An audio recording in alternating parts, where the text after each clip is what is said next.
Hi friends, welcome back to my YouTube channel. So ಇವತ್ತಿನ recipe ಬಂದುಬಿಟ್ಟು ಸಾಗು ಯಾವ ರೀತಿ ಮಾಡೋದು ಅಂತ ಹೇಳ್ಬಿಟ್ಟು ನಾನು ನಿಮ್ಮ ಜೊತೆ ಶೇರ್ ಮಾಡ್ಕೊಳ್ತಾ ಇದ್ದೀನಿ.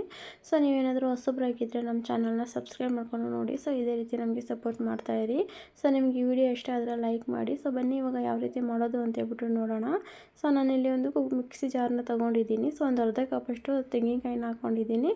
ಮತ್ತು ಒಂದು 2 ಸ್ಪೂನಷ್ಟು ಹುರ್ಗಡ್ಲೆನ ಹಾಕ್ಕೊಳ್ತಾ ಇದ್ದೀನಿ. ಮತ್ತು ಒಂದು ಅರ್ಧ ಸ್ಪೂನಷ್ಟು ಜೀರಿಗೆನ ಹಾಕ್ಕೊಳ್ತಾ ಇದ್ದೀನಿ. ನೆಕ್ಸ್ಟ್ ಇದಕ್ಕೆ ಒಂದು 3 ಹಸಿಮೆಣಸಿನಕಾಯಿನ ಆ್ಯಡ್ ಮಾಡ್ಕೊಳ್ತಾ ಇದ್ದೀನಿ. ಇದಕ್ಕೆ ಒಂದು ಸ್ವಲ್ಪ ಚಕ್ಕೆ ಮತ್ತು ಒಂದು ಸ್ವಲ್ಪ ಲವಂಗ, ಸ್ವಲ್ಪ ಕಾಳು ಮೆಣಸು ಮತ್ತು ಸ್ವಲ್ಪ ಶುಂಠಿ, ಸ್ವಲ್ಪ ಬೆಳ್ಳುಳ್ಳಿನ ತೊಗೊಂಡಿದ್ದೀನಿ. ಸೊ ನೋಡ್ತಾ ಇದ್ದೀರಲ್ವ, ಈ ರೀತಿಯಾಗಿ ಸ್ವಲ್ಪ ತೊಗೊಬಿಟ್ಟು ಹಾಕ್ಕೊಳ್ತಾ ಇದ್ದೀನಿ ನಾನು.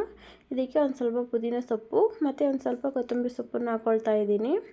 ಮತ್ತು ಒಂದು 4 ಗೋಡಂಬಿನ ಹಾಕ್ಕೊಳ್ತಾ ಇದ್ದೀನಿ. ಸೊ ಇದಕ್ಕೆ ನೀರನ್ನು ಹಾಕ್ಕೊಬಿಟ್ಟು ಸ್ವಲ್ಪ ಮಿಕ್ಸಿ ಮಾಡ್ಕೊಳ್ಳೋಣ. ಫುಲ್ ನುಣ್ಣಗೆ ರುಬ್ಕೋಬೇಕು.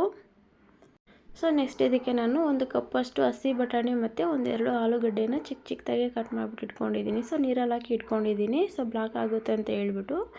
ನೆಕ್ಸ್ಟ್ ಇದಕ್ಕೆ ಒಂದು ಕುಕ್ಕರ್ ಇಟ್ಟಿದ್ದೀನಿ ನಾನು ಗ್ಯಾಸ್ ಮೇಲೆ. ಸೊ ಕುಕ್ಕರ್ ಬಿಸಿ ಆದಮೇಲೆ ಒಂದು 3 ರಿಂದ 4 ಸ್ಪೂನಷ್ಟು ಆಯಿಲ್ನ ಹಾಕ್ಕೊಳ್ತಾ ಇದ್ದೀನಿ. ಸೊ ಆಯಿಲ್ ಬಿಸಿ ಆದಮೇಲೆ ಇದಕ್ಕೆ ಒಂದು ಅರ್ಧ ಸ್ಪೂನಷ್ಟು ಜೀರಿಗೆ ಹಾಕ್ಕೊಳ್ತಾ ಇದ್ದೀನಿ. ಮತ್ತು ಒಂದು ಅರ್ಧ ಸ್ಪೂನಷ್ಟು ಸಾಸಿವೆ ಹಾಕ್ಕೊಳ್ತಾ ಇದ್ದೀನಿ. ಒಂದು ಪಲಾವ್ ಎಲೆನ ಹಾಕ್ಕೊಂಡಿದ್ದೀನಿ. ಸೊ ಇವಾಗ ಇದಕ್ಕೆ ಒಂದು ಚಿಕ್ಕದೊಂದು ಮೀಡಿಯಮ್ ಸೈಜ್ ಈರುಳ್ಳಿನ ಚಿಕ್ಕದಾಗಿ ಕಟ್ ಮಾಡಿಬಿಟ್ಟು ಹಾಕ್ಕೊಂಡಿದ್ದೀನಿ. ಸೊ ಇವಾಗ ಸ್ವಲ್ಪ ಫ್ರೈ ಮಾಡ್ಕೋಬೇಕು ಈರುಳ್ಳಿನ. ಸ್ವಲ್ಪ ಕಲರ್ ಚೇಂಜ್ ಆಗಬೇಕು. ಸೊ ಅಲ್ಲಿ ತನಕ ಸ್ವಲ್ಪ ಫ್ರೈ ಮಾಡ್ಕೋಬೇಕು. ನೆಕ್ಸ್ಟ್ ಇದಕ್ಕೆ ಒಂದು 2 ಮೀಡಿಯಮ್ ಸೈಜು ಟೊಮೊಟೊನ ಚಿಕ್ಕದಾಗಿ ಕಟ್ ಮಾಡಿಬಿಟ್ಟು ಹಾಕ್ಕೊಂಡಿದ್ದೀನಿ. ಇದನ್ನು ಅಷ್ಟೇ ಸ್ವಲ್ಪ ಫ್ರೈ ಮಾಡ್ಕೊಳ್ಳಿ ಆಯಿಲಲ್ಲಿ. ನೆಕ್ಸ್ಟ್ ಇದಕ್ಕೆ ನಾನು 1 ಸ್ಪೂನಷ್ಟು ಖಾರದ ಪುಡಿನ ಆ್ಯಡ್ ಮಾಡ್ಕೊಳ್ತಾ ಇದ್ದೀನಿ. ಸೊ ನಿಮಗೆ ಖಾರ ಸ್ವಲ್ಪ ಜಾಸ್ತಿ ಬೇಕಂದರೆ ಸ್ವಲ್ಪನೂ ಹಾಕ್ಕೊಳ್ಬೋದು, ಯಾಕಂದರೆ ಹಸಿಮೆಣ್ಸಿನ್ಕಾಯಿ ಹಾಕಿದ್ದೀವಲ್ವ ನಾವು. ಸೊ ಹಂಗಾಗಿಬಿಟ್ಟು ನಾನಿಲ್ಲಿ 1 ಸ್ಪೂನಷ್ಟು ಹಾಕ್ಕೊಂಡಿದ್ದೀನಿ. ನೆಕ್ಸ್ಟ್ ಇದಕ್ಕೆ 1 ಸ್ಪೂನಷ್ಟು ಧನಿಯಾ ಪುಡಿ ಹಾಕ್ಕೊಂಡಿದ್ದೀನಿ. 1-2 ಚಿಟಿಕೆಯಷ್ಟು ಅರಿಶಿನ ಮತ್ತು ಸ್ವಲ್ಪ ಉಪ್ಪು, ರುಚಿಗೆ ತಕ್ಕಷ್ಟು ಉಪ್ಪನ್ನು ಹಾಕ್ಕೊಳ್ತಾ ಇದ್ದೀನಿ. ಇವಾಗ ಎಲ್ಲನೂ ಚೆನ್ನಾಗಿ ಮಿಕ್ಸ್ ಮಾಡ್ಕೊಳ್ಬೇಕು ಈ ರೀತಿಯಾಗಿ. ಸೊ ಇವಾಗ ಟೊಮೊಟೊ ಫುಲ್ಲು ಸಾಫ್ಟ್ ಆಗಬೇಕು. ಸೊ ಅಲ್ಲಿ ತನಕ ಚೆನ್ನಾಗಿ ಫ್ರೈ ಮಾಡ್ಕೋಬೇಕು. ಸೊ ಸಾಲ್ಟ್ ಹಾಕಿರೋದ್ರಿಂದ ಬೇಗನೆ ಸಾಫ್ಟ್ ಆಗುತ್ತೆ.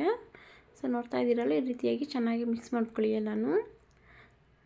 ಸೊ ಇವಾಗ ನೋಡ್ತಾ ಇದ್ದೀರಲ್ವ, ಟೊಮೊಟೊ ಫುಲ್ಲು ಸಾಫ್ಟ್ ಆಗಿದೆ. ಒಂದು 2-3 ನಿಮಿಷ ಬೇಯಿಸ್ಕೊಂಡ್ರೆ ಸಾಕು, ಫುಲ್ ಸಾಫ್ಟ್ ಆಗುತ್ತೆ. ಮತ್ತು ಚೌಟಲ್ಲಿ ಈ ರೀತಿಯಾಗಿ ಮ್ಯಾಶ್ ಮಾಡಿ ಬೇಗನೆ ಸಾಫ್ಟ್ ಆಗುತ್ತೆ. ಸೊ ಇವಾಗ ರುಬ್ಬಿಟ್ಕೊಂಡಿರುವಂಥ ಮಸಾಲೆನ ಹಾಕ್ಕೊಳ್ತಾ ಇದ್ದೀನಿ. ಸೊ ಮಸಾಲೆ ಎಲ್ಲ ಚೆನ್ನಾಗಿ ಮಿಕ್ಸ್ ಮಾಡ್ಕೊಳ್ಳಿ ಒಂದು ಸಲ. ಸೊ ಈ ರೀತಿಯಾಗಿ ಚೆನ್ನಾಗಿ ಮಿಕ್ಸ್ ಮಾಡ್ಕೊಳ್ಬೇಕು. ಸೊ ನೋಡ್ತಾ ಇದ್ದೀರಲ್ವ, ಸೊ ಆಯಿಲ್ ಬಿಡಬೇಕು, ಹಸಿ ಸ್ಮೆಲ್ಲೆಲ್ಲ ಹೋಗ್ಬಿಟ್ಟು ಆಯಿಲ್ ಬಿಡಬೇಕು. ಸೊ ಅಲ್ಲಿ ತನಕ ಸ್ವಲ್ಪ ಕುದಿಸ್ಕೋಬೇಕು ಮಸಾಲೆನ. ಸೊ ನೋಡ್ತಾ ಇದ್ದೀರಾ ಇವಾಗ. ಸೊ ನೋಡಿ, ಆಯಿಲ್ ಬಿಟ್ಟಿದೆ ಇವಾಗ, ಹಸಿ ಸ್ಮೆಲ್ಲೆಲ್ಲ ಹೋಗ್ಬಿಟ್ಟು. ನೆಕ್ಸ್ಟ್ ಇದಕ್ಕೆ ನಾನು ಹಸಿ ಬಟಾಣಿ ಹಾಕ್ಕೊಳ್ತಾ ಇದ್ದೀನಿ ಮತ್ತು ಆಲೂಗಡ್ಡೆ ಹಾಕ್ಕೊಬಿಟ್ಟು ಇವಾಗ ಚೆನ್ನಾಗಿ ಮಿಕ್ಸ್ ಮಾಡ್ಕೋಬೇಕು ಎಲ್ಲನೂ. ಸೊ ಮಸಾಲೆ ಎಲ್ಲ ತರಕಾರಿ ಹಿಡಿಬೇಕಲ್ವ. ಸೊ ಒಂದು 2 ನಿಮಿಷ ಈ ರೀತಿಯಾಗಿ ಫ್ರೈ ಮಾಡ್ಕೋಬೇಕು. ಸೊ ಈ ರೀತಿಯಾಗಿ ಫ್ರೈ ಮಾಡ್ಕೊಳ್ಳಿ. ಸೊ ಇದಕ್ಕೆ ನಾನು ಅದೇ ಮಿಕ್ಸಿ ಜಾರಿಗೆ ನಾನು ನೀರನ್ನು ಹಾಕ್ಕೊಳ್ತಾ ಇದ್ದೀನಿ. ಸ್ವಲ್ಪನೇ ಹಾಕ್ಕೊಳ್ತಾ ಇದ್ದೀನಿ, ನೋಡಿಬಿಟ್ಟು ಹಾಕ್ಕೊಳ್ಳಿ. ಜಾಸ್ತಿ ನೀರು ಥರ ಇದ್ದರೆ ಚೆನ್ನಾಗಿರಲ್ಲ, ಸ್ವಲ್ಪ ನೋಡಿಬಿಟ್ಟು ಹಾಕ್ಕೊಳ್ಳಿ ನೀರನ್ನು. ಸೊ ಮೀಡಿಯಮ್ ದಪ್ಪ ಇದ್ದರೆ ಚೆನ್ನಾಗಿರುತ್ತೆ. ಸೊ ಸಾಗು ಅಲ್ವಾ, ಹಂಗಾಗ್ಬಿಟ್ಟು. ಸೊ ನೋಡ್ತಾ ಇದ್ದೀರಲ್ಲ, ಅದಕ್ಕೆ ನಾನು ಮಾಡ್ಕೊಂಡಿದ್ದೀನಿ. ಸೊ ನೋಡ್ತಾ ಇದ್ದೀರಲ್ವ, ಈ ರೀತಿಯಾಗಿ ಚೆನ್ನಾಗಿ ಮಿಕ್ಸ್ ಮಾಡ್ಕೋಬೇಕು. ಇವಾಗ ಕುಕ್ಕರ್ ಮುಚ್ಚಿಬಿಟ್ಟು ಒಂದು 2 ವಿಸಿಲ್ ಕೂಗಿಸ್ಕೊಳ್ಳೋಣ ಸಾಕು. 2 ವಿಸಿಲ್ ಆದರೆ ಚೆನ್ನಾಗಿ ತರಕಾರಿಯಲ್ಲೇ ಬೇಯುತ್ತೆ. ಜಾಸ್ತಿ ವಿಸಿಲ್ ಕೂಗಿಸ್ಕೊಳಕ್ಕೆ ಹೋಗಬೇಡಿ, 2 ವಿಸಿಲೇ ಸಾಕು. ನೆಕ್ಸ್ಟ್ ಇವಾಗ ನೋಡ್ತಾ ಇದ್ದೀರಲ್ವ, ಸೊ ಕುಕ್ಕರೆಲ್ಲ ಫುಲ್ ತಣ್ಣಗಾದ್ಮೇಲೆ ನಾನು ನಿಮಗೆ ತೋರಿಸ್ತಾ ಇದ್ದೀನಿ. ನೋಡಿ ಎಷ್ಟು ಚೆನ್ನಾಗಾಗಿದೆ. ಸೊ ಈ ರೀತಿಯಾಗಿ. ಸೊ ಇವಾಗ ಬಿಸಿ ಇರಬೇಕಾದ್ರೆ ಸ್ವಲ್ಪ ತೆಳು ಕಾಣಿಸ್ತಾ ಇದೆ ನಿಮಗೆ. ಫುಲ್ ತಣ್ಣಗಾದ್ಮೇಲೆ ಅದು ಸ್ವಲ್ಪ ಗಟ್ಟಿಯಾಗುತ್ತೆ.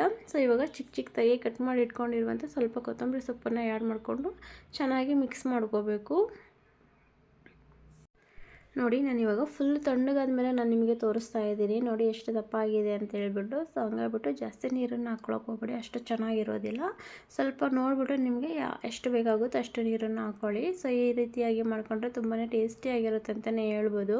ಸೊ ಪೂರಿಗೆ, ಚಪಾತಿಗಾಗಿರ್ಬೋದು, ಇಲ್ಲ ದೋಸೆಗಾಗಿರ್ಬೋದು, ಇಲ್ಲ ಗೀ ರೈಸಿಗಾಗಿರ್ಬೋದು, ಒಳ್ಳೆ ಕಾಂಬಿನೇಷನ್ ಅಂತಲೇ ಹೇಳ್ಬೋದು. ಸೊ ನಾನು ತೋರಿಸಿರುವಂಥ ಮೆಥಡಲ್ಲಿ ನೀವು ಒಂದ್ಸಲ ಟ್ರೈ ಮಾಡಿ, ತುಂಬಾ ಚೆನ್ನಾಗಿ ಬರುತ್ತೆ ಅಂತಲೇ ಹೇಳ್ಬೋದು ಸಾಗು.